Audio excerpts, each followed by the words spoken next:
welcome back to the show. Thank you for having me. I'm so happy that you're here. I love you. We all love you, clearly. Too sweet. We've done some holiday bits together throughout the show, and thank you for coming on as a guest. I always assumed that you loved the holidays, and until I saw this photo of you with Santa. Do you remember this? Yeah, a little. You. Oh no, upset. I used to be terrified. Of Santa. Yeah. I just didn't get it. I was like, this man with a beard and he wants me to hold a bell and sit on his lap. I'm like, I don't want to sit on. This is weird. And it is odd a little bit. Yeah, I think that was also, really... this Santa, you could clearly tell it's a fake. Yeah. I think this is when I discovered feminism. You said enough's enough. Yeah, I was like, this is not for me. This I can get my own toys, buddy. Yeah, exactly. Yeah. I got to talk to you about Dance Tonight and Barbie, and congratulations on the song. It got nominated for 2 Grammys, by the way. Dance Tonight. Not too shabby!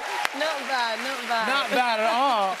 Yeah. The song was everywhere this summer. How did it feel to know that you had the song of the summer? Oh, I mean, it felt so good to, first of all, just like hear it out and about, and then just to see people's reaction. And first, because the song came out before the film, and then to see people's reaction after the film, I felt like it just kept growing and surprising me every time. So it's the biggest thing ever. And I know you did it with Mark Ronson, who I love as a genius. Yeah, he's amazing. The best. But I heard that you had a different song at first. What was your original song? Well, so initially, when we had kind of the brief from Greta, although it was, you know, Barbie was heavily influenced by disco, and we wanted to make it a fun disco song. There's, you know, it's all about Barbie's big day ever. Yeah. And then she starts having an existential crisis, and she starts thinking about death. Yes.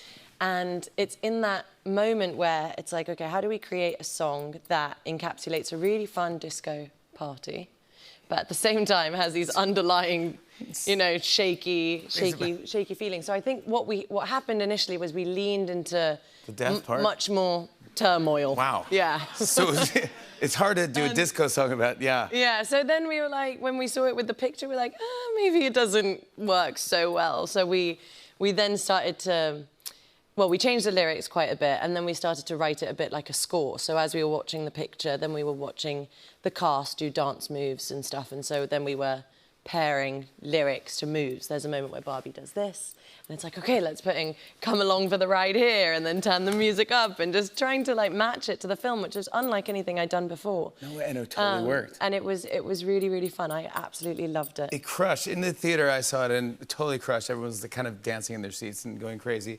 And then you make a cameo, maybe 3 cameos, in the movie. If you saw the Barbie movie, here's... What was that like? How did it feel? This is the hey Barbie, hey Barbie, hey Barbie. How did it feel to be in that scene, in that movie, one of the biggest films of the year? I loved it. I have to say, like, being in a fishtail, I'd do it more often. I was being carried around everywhere. Oh, I guess you can't walk, I couldn't move, so I was just constantly being held. Oh my gosh. And I definitely enjoyed my diva moment there, for sure. I was like, oh, carry me around everywhere. It was so fun to see you. I love that. Last time you were here, we were talking about your newsletter, Service 95. And it keeps growing and getting bigger and bigger. Congratulations on this. Thank you so much. Sign up for it if you don't have it already. It's fantastic. It's so interesting. You got to interview Tim Cook. Yes. I mean, he doesn't do many interviews. No, he doesn't do very many. And he actually came to my house to do the interview, which was really. I mean, I was so nervous, but I was very excited. And I don't know, I feel like Tim Cook's somebody that we don't know very much about, and so I really wanted to get into, like, everything about him. I wanted to know about his background and what got him to where he is now, and it was just so fascinating. He was super, super generous and lovely, and... It was a great interview. You did a great job. Oh, thank you. You Thank didn't you so hold back, much. and you asked all the right questions. I was like, whoa, go for it. It was fascinating, really great interview. I think you have to sometimes ask the hard questions. You don't really get the opportunity to have Tim Cook in your house very often, so... You did it fantastic. It was just, really interesting listen yeah. if you want to take a listen. Speaking of interesting listenings, come on, this is what I'm talking about. Houdini. You know what I love about you? You wiped your social media and it was like Dua Lipa's off of everything, and then you started coming back with little Easter eggs.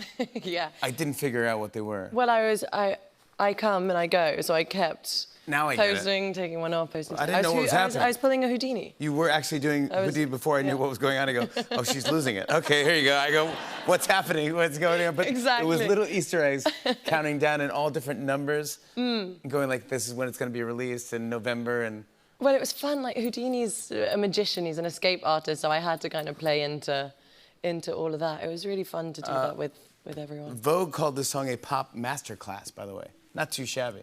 I mean, that's, come on, a pop masterclass? Yeah, that's lovely. Thanks, Vogue. And you just released an extended version. What is added to that?